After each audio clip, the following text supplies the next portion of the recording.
On this episode of Redlit, when enough is enough, people lose jobs and go to prison.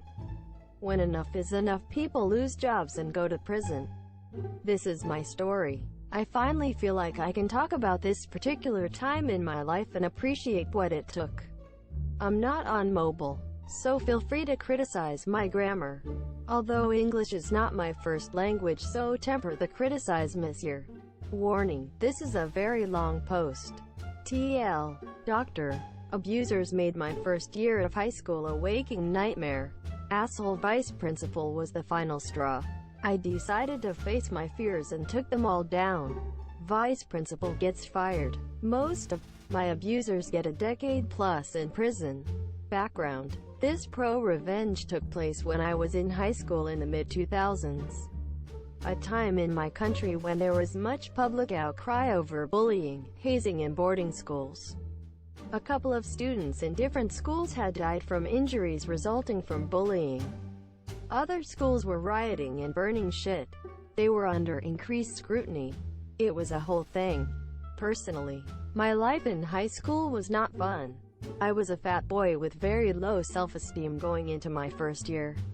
The bullying I experienced quickly led to a depression. I was prone to self-harm and recklessness and a bit of suicidal ideation. The thing that made high school particularly nightmarish though was the sexual abuse.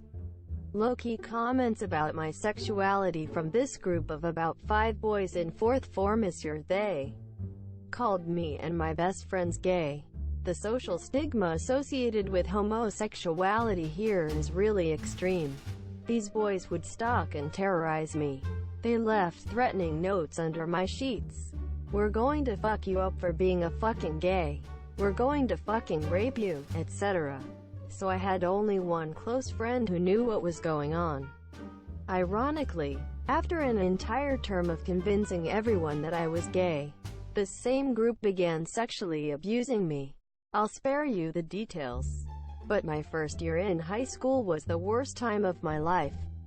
But you're not here for my sad story.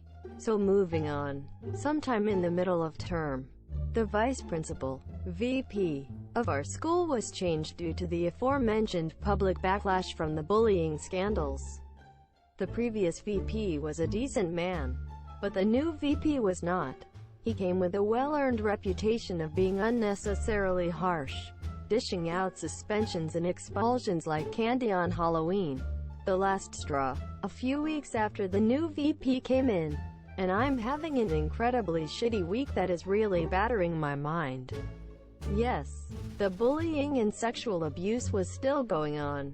Now, every Friday night, a group of kids used to climb through a window into the computer lab and play video games. The windows had bars on them, but a slim person could fit through.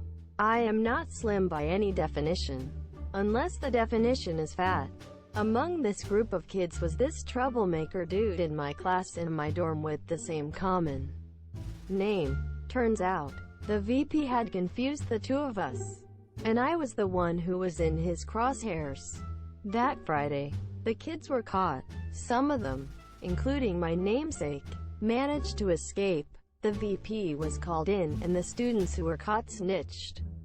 Security was sent to the dorms to bring the other culprits.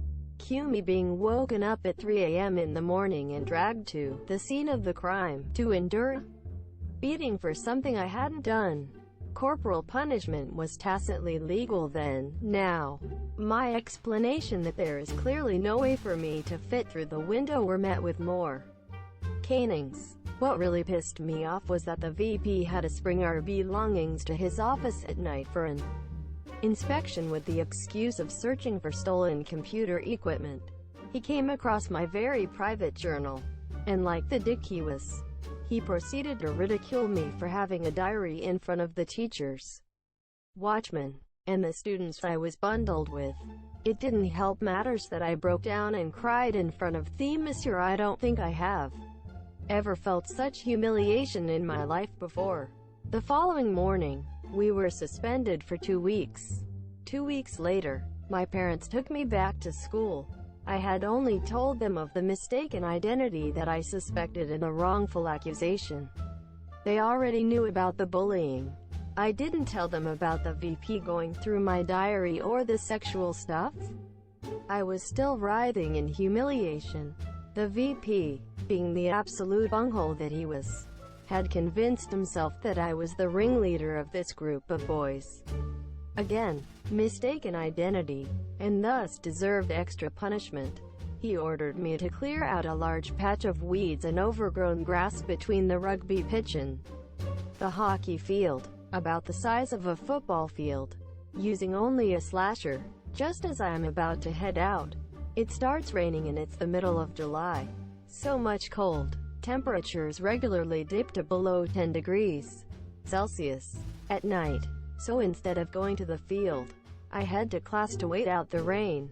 A few minutes later, the VP barged in furious. Interrupting the geography lesson, he proceeded to tear me a new one, even mentioning my private journal. And then he threatened to expel me if I left the field before I finished my punishment. Mind you, this was one of the best schools in our region. It had actually been my first choice. He proceeded to cane me again just to make his point stick. At this point, I just broke. All of this punishment was due to something that I had not done. I was completely innocent, but this asswipe just couldn't listen. The ridicule, the humiliation, the bullying, and the abuse all just came to a head at that point. And I decided to just fuck it all to hell. So I walked out into the rain, slasher in hand, with not even a sweater. This was about 4 in the afternoon. I never returned. I think the VP never really expected me to complete the punishment.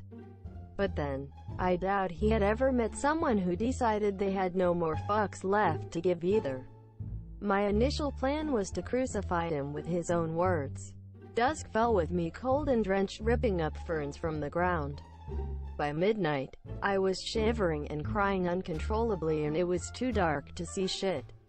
I still persevered and started blindly cutting the grass, driven by this mad desire to just hurt.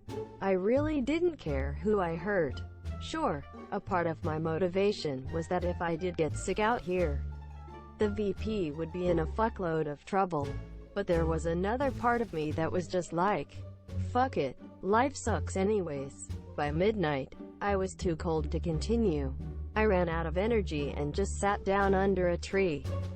Towards dawn, I was so cold from the rain and the wind that my shivers began reducing. It was impossible for me to sleep. The teachers finally found me there a couple of hours after dawn. Apparently, the teacher on duty had found my desk empty during morning study time, between 4:30 and 6 a.m. When he asked where I was, it came about that I had not been in bed the previous night either. He then called the VP and other teachers, who began searching the school, and they finally found me in the field. The ProRevenge YAAY. It's finally here. Closing parenthesis. I don't know much about what happened immediately after. I was so out of it. I do remember the teachers rushed me to the school nurse, who immediately recommended I be taken to the hospital. I spent a week there due to complications, pneumonia, and a very expensive week it was, all on the school's dime. My parents were pissed as fuck, and I couldn't blame Monsieur. The school's board of governors convened after my parents contacted Monsieur the days before my parents and I were called in to speak before the board. I had the idea to just face my fears and put everything out in the open. I was just done with that school and everybody there. So on that day, in front of a group of musty old men in the boardroom, I finally shed my burden. I told them everything, my only motivation being to bury the piece of shit VP and my tormentors. I don't think I've ever done anything that scary before. From the mistaken identity, the suspension, the punishment in the rain, the threat to expel me if decided to seek shelter, and the crown jewel, the bullying and the sexual abuse. I laid it all out. I knew that would definitely get their attention. The board called my best friend, who backed me up. The VP was in no position to win a he said they said contest with us at that moment. The VP was fired that day. A few days later, A zero-tolerance policy on bullying was announced. I think the board was acutely afraid of finding themselves in the news for all the wrong reasons. They didn't want their school to be one of those schools. Despite the fact that it was one of the worst over the holidays, my friend told me that things got really serious after that. People didn't know why, but suddenly, any act of bullying was met with immediate and unconditional expulsion. As for the boys who had been terrorizing me, they were arrested. My dad went to the police with the threatening notes I had been receiving all year long. The school board supported us in this, on the condition that we, my parents and I, do not take the story to the media. I was happy with that arrangement. I had no desire to be the face of male rape victims. We had a few meetings with an investigator from the public prosecutor's office. A couple of months later, the office reached out